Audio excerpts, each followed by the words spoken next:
Bom dia. Os impactos econômicos dessa pandemia de coronavírus foram enormes no mundo inteiro. Segundo a avaliação da Secretaria de Política Econômica do governo, os impactos econômicos dessa crise são diretamente relacionados à determinação do isolamento social e geraram três outros impactos. O impacto imediato diante das restrições à produção e ao consumo, a duração do período de recuperação e o impacto sobre a trajetória de longo prazo da economia. O governo está fazendo o que pode para ajudar a população e as empresas que conseguiram sobreviver a tudo isso. Mas um setor em especial pode de imediato, em curtíssimo prazo, fazer do Brasil uma referência mundial na produção e exportação de alimentos. É a agricultura, que precisa de alguns ajustes, mas que tem um potencial impressionante para trazer recursos do mundo inteiro para o nosso Brasil. Ontem à noite, o comentarista Arlindo Lopes Correia teve acesso a uma gravação de um telefonema do ex-ministro da Agricultura, Alysson Paulinelli, com o prefeito da cidade mineira de Uberlândia, onde ele fala sobre o que nós precisamos fazer para darmos esse salto.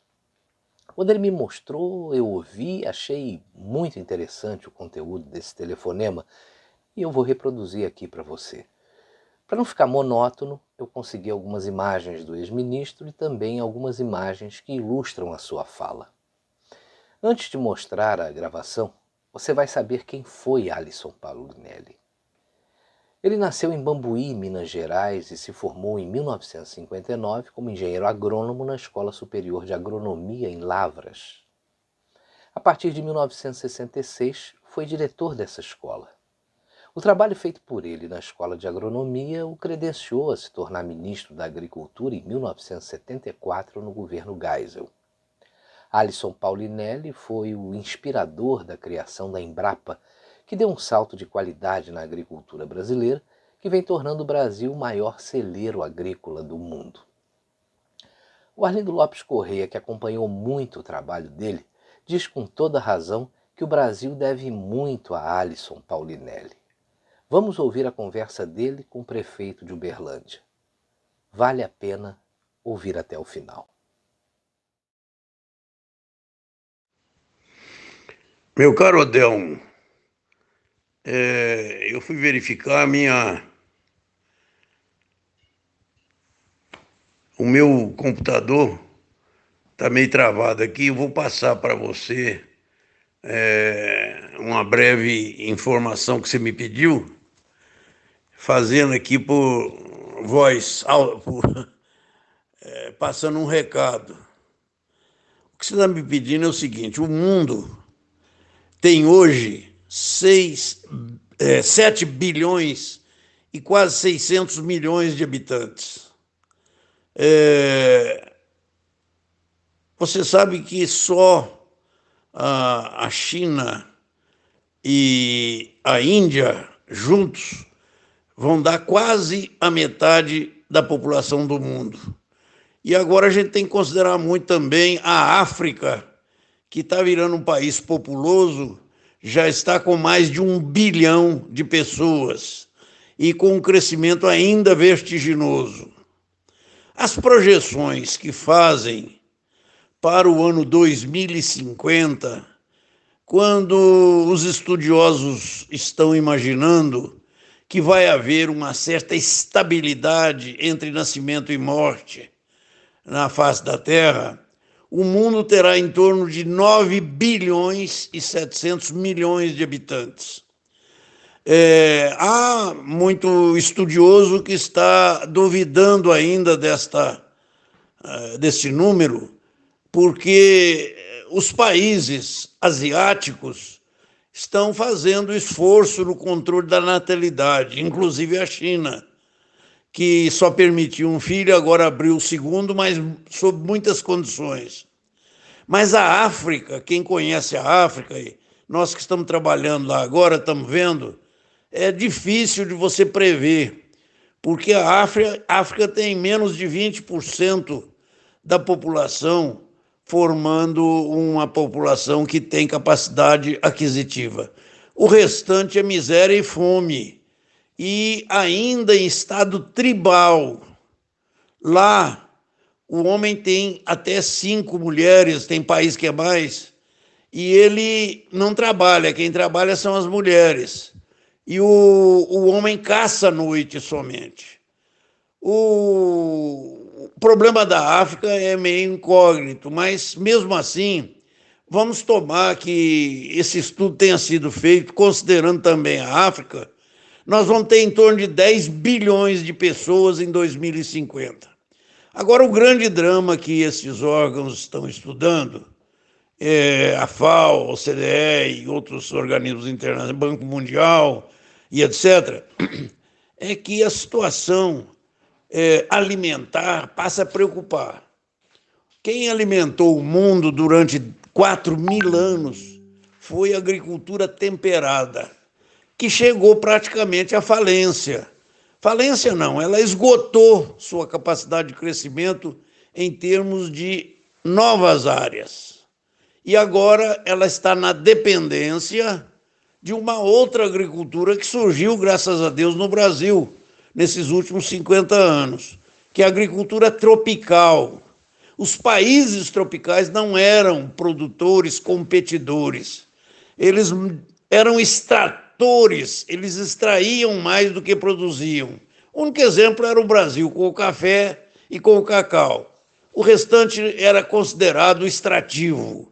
A madeira, o látex da borracha e os outros produtos que eles não consideravam que o Brasil tivesse capacidade competitiva. Agora não. Nós desenvolvemos aqui uma agricultura tropical exatamente confrontando com a capacidade competitiva da agricultura das regiões temperadas. Nós somos capazes de recuperar áreas degradadas, como é o Cerrado brasileiro, como é na África, como é na Ásia, o Cerrado de lá também, são as áreas mais degradadas do mundo. Nós aqui conseguimos recompor e refertilizar o solo do Cerrado brasileiro, que era degradado, e recompomos essa área para ser a mais produtiva e competitiva que o mundo tem hoje. Nós já ganhamos o mercado. Nós não só atendemos aquele déficit que nós tínhamos na década de 70, como a partir de 80 nós conseguimos ir conquistando o mercado, mesmo com os erros cometidos aqui no Brasil, de falta de visão, de estratégia, de erro no comando da economia, déficit público e tudo mais que surgiu aí. E 8 planos econômicos que foram horrores, são verdadeiros horrores em termos de uma economia racional. Agora, surge a seguinte questão: se o Brasil não crescer, quem vai garantir a quantidade de alimento necessária? A segurança alimentar tem 2 aspectos. É sobre o aspecto de qualidade, de sanidade, de alimento que seja capaz de atender a demanda da exigência do consumidor. O outro é em quantidade. O Brasil em quantidade é imbatível. Só com o que nós já estamos fazendo aqui, nós já somos hoje, em volume e em dinheiro, os maiores exportadores do mundo. Os grandes produtores são os Estados Unidos e a China, mas eles consomem demais e não têm capacidade de competir com o Brasil. Suas áreas já estão ocupadas. A China, então, não tem nem mais água. E os Estados Unidos já chegou praticamente à exaustão do uso das suas áreas aráveis. Portanto, quem vai ter que atender essa nova solução são as regiões tropicais, os chamados biomas tropicais, que o Brasil tem 6, que por vez se repetem no mundo inteiro. Então nós temos que largar de ser turrões, nós temos que inovar, nós temos que criar novas situações. Porque nós ganhamos na agricultura, nós não podemos parar, nós temos que fazer crescer. O grande lance agora é de você, além de ganhar na chamada agricultura de commodity, ninguém ganha do Brasil, nós produzimos café, soja, milho, algodão, laranja, tudo isso, e estamos mandando como commodity. Então nós temos que parar e pensar um pouco que nós vamos ter que melhorar as condições para concorrer com a nova mudança no mercado do hábito alimentar. Os países ricos, desenvolvidos, que têm sobra de dinheiro para comprar alimento, estão exigindo alimentos cada dia mais saudáveis. Eles chamam de alimento natural. Não é o alimento que a gente chama, e que muitos estão enganando, que são aqueles produzidos sem nenhum fertilizante, etc, etc. Não, não são esses. São alimentos saudáveis, que sejam garantidos. Nós temos condições de fazer isso. Uma das formas é essa fertilização do solo que nós vamos fazer através de rochagem. Eles admitem isso como sendo o ideal. O segundo é através da bioeconomia. Nós não podemos parar agora, porque se nós já ganhamos na concorrência da produção de alimentos em volume, o que eu chamo de alimentos que são vendidos como commodities, nós temos que ganhar o outro também. E aí é que precisa, porque o outro ele vai exigir mais mão de obra. O Brasil só desenvolveu apenas, veja o que eu vou lhe dizer, 842 mil propriedades é que fizeram essa revolução que está aí. Mas nós ainda temos do outro lado, numa agricultura que é extrativa, é de subsistência, ela não é de mercado, nós temos 4.500.000 propriedades que estão fora do jogo, que precisam se incluir no jogo para que o país possa ser chamado desenvolvido. Aí que está a nossa grande diferença. Para fazer isso, não pode só fazer a pesquisa isolada, tem que vir a extensão, assistência técnica, o crédito orientado, a gestão, tudo isso o mercado tem que ser bem trabalhado. Nós precisamos criar essa nova fase para que surjam no Brasil novas oportunidades, novas competências para ocupar esse mercado que está sendo criado agora.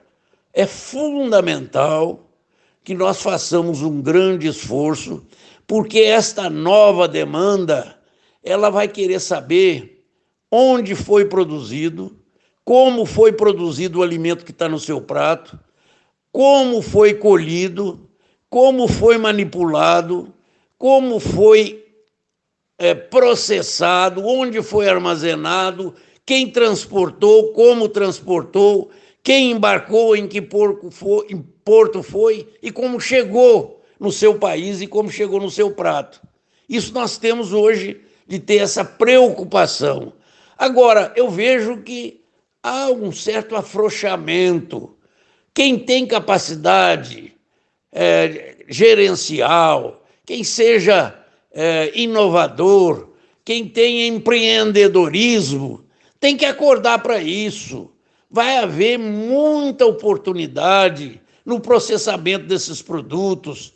Só a embalagem desses produtos hoje já exige uma fabulosa modificação no processo de manejo dos nossos produtos. A industrialização desses produtos tem que ser altamente tecnificadas. É o caso do leite.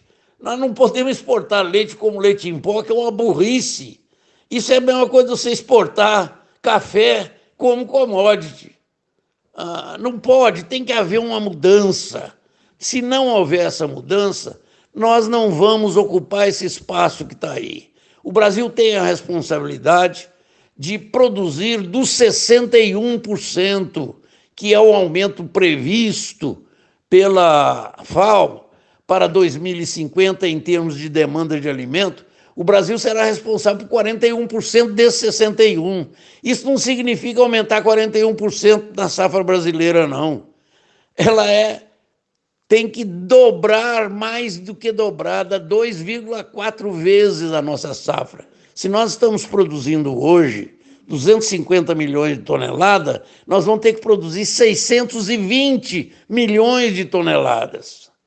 Ô Delmo, se hoje nós já faturamos, com esses 250 milhões, 100 bilhões de dólares, na hora que nós tivemos atendendo esse mercado, que será nosso se nós não bobearmos, nós vamos faturar por ano a quantia de 1 trilhão e 300 bilhões de dólares. Dá para fazer um país que nós sonhamos. Mas para isso temos que mudar essa mentalidade. Você que é um líder, um pioneiro, vamos brigar juntos. Nós temos que mudar. Obrigado.